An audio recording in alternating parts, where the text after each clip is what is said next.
So, let's go, on commence cette semaine avec du coup notre première news de la semaine, c'est AlphaCode. Donc AlphaCode, c'est la sous-branche de DeepMind qui est liée au codage, d'accord. Donc il faut savoir que chez DeepMind, à chaque fois qu'ils ont une intelligence artificielle, généralement ils lui donnent un petit nom, hein. Donc il y avait eu AlphaGo pour le jeu de Go, voilà, machin, il y en a plein, des différentes. Sur la base, elles sont toutes construites sur le même noyau de DeepMind, la même architecture. Et après, généralement, on est sur des choses qui sont un peu optimisées pour ce qu'on veut leur faire faire. Donc quand c'est le jeu de Go, c'est le jeu de Go. Quand c'est les échecs, c'est les échecs, etc., etc., etc. L'optimisation est quand même assez légère. C'est pour ça que souvent je vous dis que Google est un des plus proches de l'IA généraliste parce que souvent l'architecture qu'il y a chez DeepMind ressort quand même d'un noyau qui est commun. Et ce noyau qui est commun me paraît être la chose qui est la plus proche d'une IA qu'on appellerait une IA forte. Excusez-moi. Donc on continue.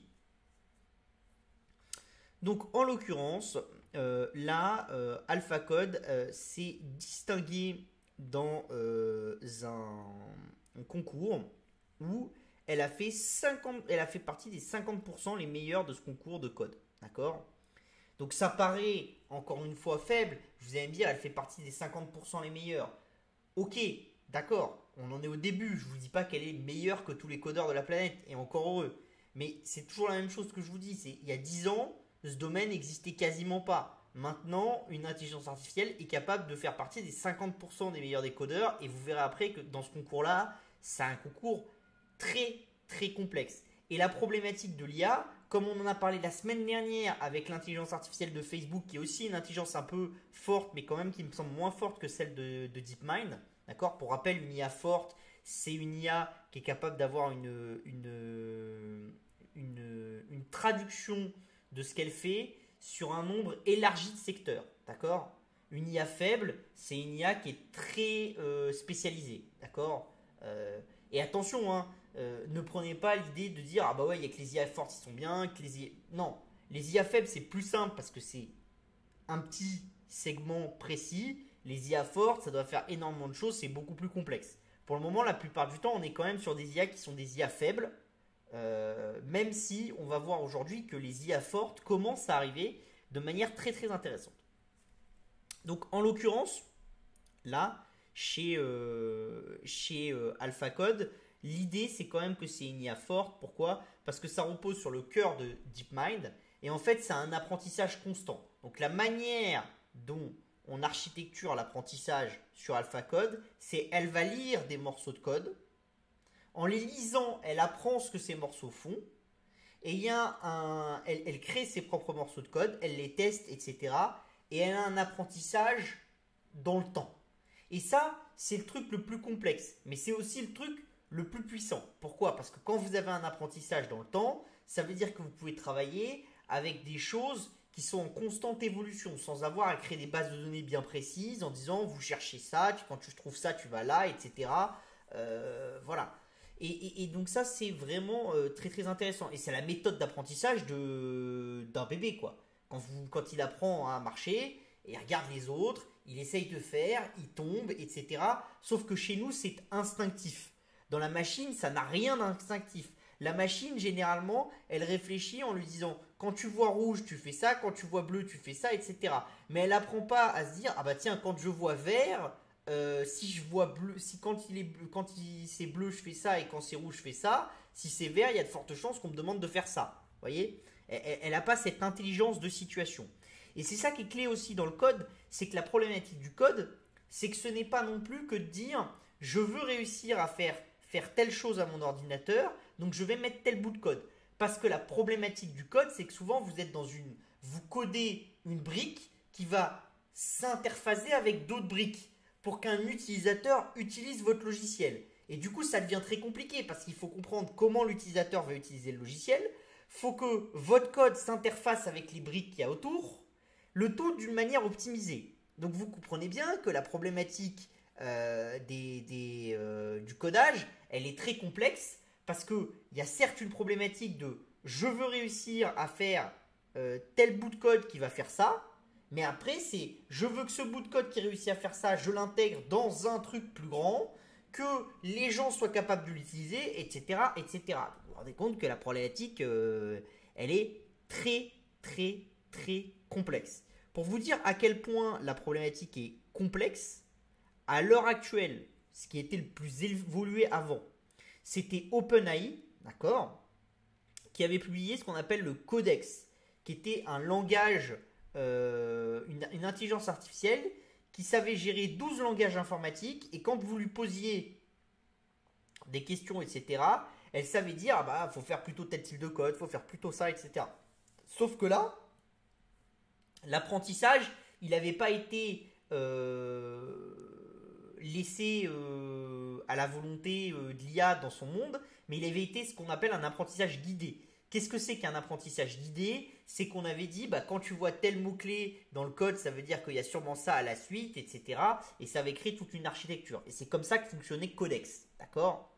À l'inverse, AlphaCode ici ne fonctionne pas du tout comme ça. Il apprend au quotidien. Il va sur Internet, il voit les codes, il voit ce qui marche pas, les retours qu'on lui fait, et comme ça, petit à petit, il apprend. C'est beaucoup plus intéressant cette méthode d'AlphaCode que la méthode qu'avait fait à OpenAI. Pourquoi? Parce que la méthode d'AlphaCode, ça repart du principe que plus vous allez l'utiliser, plus l'intelligence artificielle va être optimisée. La méthode d'OpenAI avec le codex, c'est quand même, il faut que vous ayez des bases de données très bien fabriquées pour que votre intelligence artificielle ait de la donnée de qualité. C'est ce que j'appelle la longueur de temps, la good data, d'accord? Parce qu'on a beaucoup de data, mais souvent les data sont de mauvaise qualité.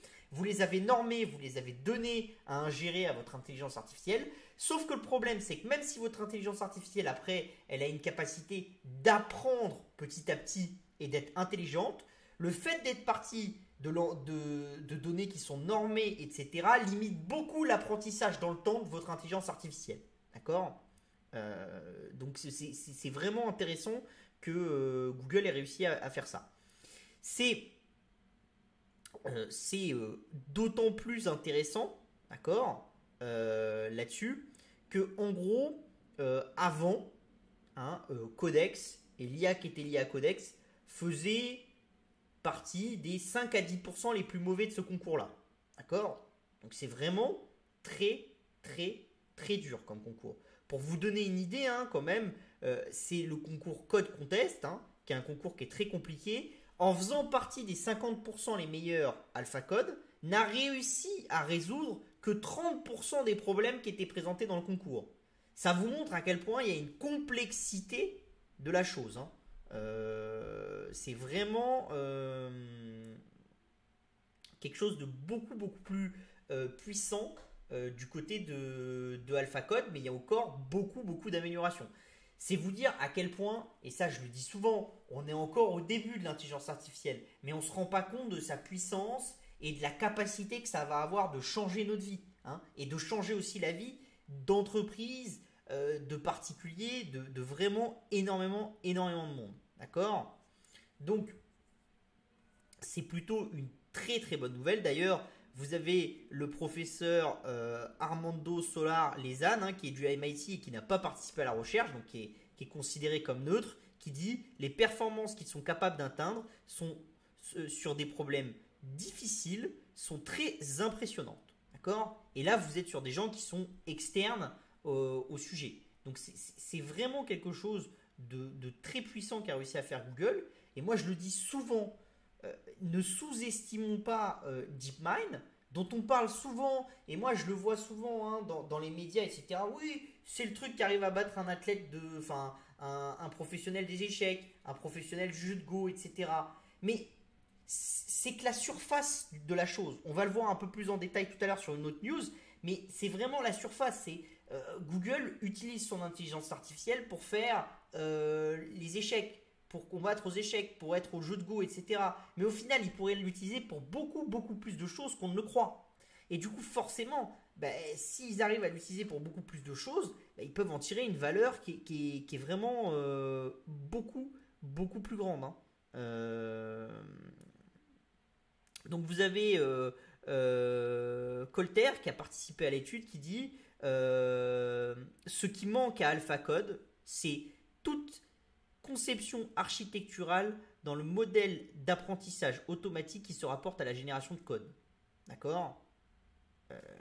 Et donc ça, c'est quoi? C'est ce que je vous disais tout à l'heure. C'est comment AlphaCode fait pour s'intégrer avec du code existant, pour normer son code qui fait que les autres sont capables de le comprendre, etc. Parce qu'en fait aussi, ce dont on s'est rendu compte ici, et ça c'est un enjeu majeur de l'intelligence artificielle aussi, c'est que certains bouts de code d'AlphaCode étaient très mal écrits, ils marchaient mais ils étaient très mal écrits, donc c'était difficile de les comprendre. Et là on rentre dans ce qu'on appelle la théorie du bus. C'est quoi la théorie du bus en informatique? C'est si vous avez des développeurs, il faut que si un développeur se fasse écraser par le bus, d'accord, par un bus, tous les autres soient capables de comprendre son code. Sinon, ça veut dire que vous êtes dépendant de cet acteur-là, et donc, s'il lui arrive quelque chose, ben, vous pouvez très mal finir. Donc, effectivement, on a vu que la problématique de l'apprentissage de AlphaCode, c'est qu'en apprenant sur Internet de différentes typologies de personnes, qui ont des manières de coder et d'écrire le code qui sont différentes, parce qu'il y en a certains qui vont beaucoup normer, d'autres qui vont pas beaucoup normer, etc. D'autres qui vont beaucoup commenter le code, d'autres qui vont pas commenter le code. Donc, c'est très compliqué. Et donc, en apprenant de diverses sources, forcément, ça fait un peu une soupe. Mais le but, c'est que plus le temps va être important, plus AlphaCode aura créé de choses, plus normalement cette soupe est censée se relier entre elles, et vous êtes plus censé avoir de grumeaux, de choses comme ça, mais vous êtes censé avoir quelque chose de lisse, parce que les choses seront développées. Donc ça c'est vraiment clé, et on le voit de plus en plus, hein. Toutes les semaines on trouve des nouveautés, etc. On parlera juste après de GPT-3 et de l'importance que ça a. Et c'est là que c'est d'autant plus intéressant parce que vous dites que GPT-3 c'est très puissant, d'accord, le langage d'OpenAI, mais finalement, est-ce que c'est beaucoup plus puissant que ce que c'est en train de développer Facebook et Google? Ben moi je pense pas.